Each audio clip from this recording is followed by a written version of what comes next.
ನೆಲದ ಸೊಗಡಿನಂತೆ ಮೈಸೂರು ಸಿಲ್ಕ್ ಶಲ್ಯವನ್ನ ತೊಡಿಸಿ ಈ ಕಾರ್ಯಕ್ರಮಕ್ಕೆ ಆತ್ಮೀಯವಾಗಿ ಸ್ವಾಗತಿಸಬೇಕೆಂದು ವಿನಂತಿ ಮಾಡ್ಕೊಳ್ತೀನಿ. स्वागत है भाई, स्वागत है, स्वागत है भाई, स्वागत है। अब की बार 400 पार,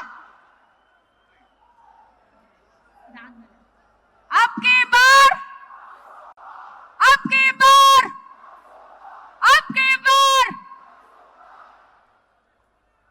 जिंदाबाद जिंदाबाद जिंदाबाद जिंदाबाद जिंदाबाद जिंदाबाद।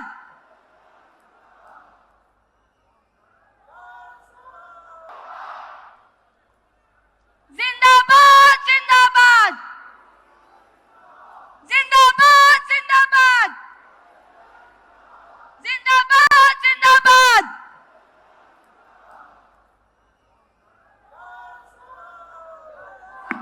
ಈಗ ನಮ್ಮ 4 ಲೋಕಸಭಾ ಚುನಾವಣೆಯ ಅಭ್ಯರ್ಥಿಗಳಾದ ಸನ್ಮಾನ್ಯ HD ಕುಮಾರಸ್ವಾಮಿ ರವರು, ಬಾಲರಾಜು ರವರು, ಒಡೆಯರ್ ರವರು ಹಾಗೂ ಪ್ರಜ್ವಲ್ ರೇವಣ್ಣ ರವರು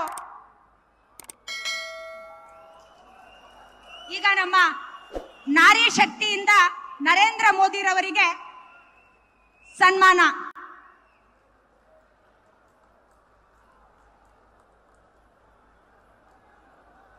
जिंदाबाद जिंदाबाद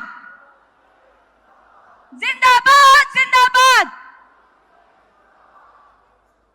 भारत माता की, भारत माता की।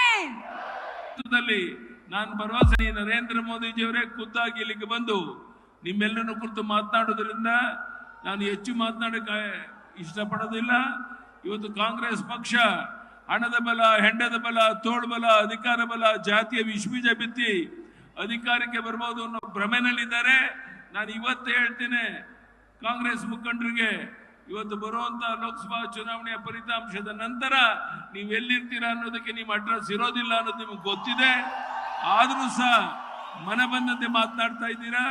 ಇದು ಎಲ್ಲಕ್ಕೂ ಉತ್ತರ ಮೈಸೂರು, ಚಾಮರಾಜನಗರ ಸುತ್ತಮುತ್ತ ಜನ ನಾವು ಕೊಡ್ತೇವೆ ಯಡಿಯೂರಪ್ಪನವ್ರು ಅಂತೇಳಿ ಕೈ ಎತ್ತಿ ಹೇಳಿ ನೋಡೋಣ. ಈ ರೀತಿ ನಿಮ್ಮೆಲ್ಲರ ಸಹಕಾರ ಇದ್ರೆ ನಿಶ್ಚಿತವಾಗಿ ಪ್ರಧಾನಿ ನರೇಂದ್ರ ಮೋದಿ ಅವರು ಇಲ್ಲಿಗೆ ಬಂದದಕ್ಕೆ ಸಾರ್ಥಕ ಆಗುತ್ತೆ. ನಾವೆಲ್ಲ ಒಟ್ಟಾಗಿ ಒಂದಾಗಿ ಬರುವಂತ ಲೋಕಸಭಾ ಚುನಾವಣೆಯನ್ನು ಎದುರಿಸಿ 28ಕ್ಕೆ 28 ಲೋಕಸಭಾ ಕ್ಷೇತ್ರ ಗೆಲ್ಲಕ್ಕೆ ಪ್ರಯತ್ನ ಮಾಡೋಣ ಅಂತ ಹೇಳ್ತಾ, ಮತ್ತೊಮ್ಮೆ ಇಲ್ಲಿ ಸೇರುವಂತ ನಮ್ಮೆಲ್ಲ ಬಂಧುಗಳಿಗೆ, ಅಣ್ಣ ತಮ್ಮಂದಿರಿಗೆ, ತಾಯಂದಿರಿಗೆ, ಮಾಧ್ಯಮದ ಸ್ನೇಹಿತರಿಗೆ, ವೇದಿಕೆ ಮೇಲಿರುವ ಮುಖಂಡರಿಗೆ ವಂದನೆ, ಅಭಿನಂದನೆಯನ್ನು ಸಲ್ಲಿಸಿ ನನ್ನ ಮಾತನ್ನು ಮುಗಿಸ್ತೇನೆ.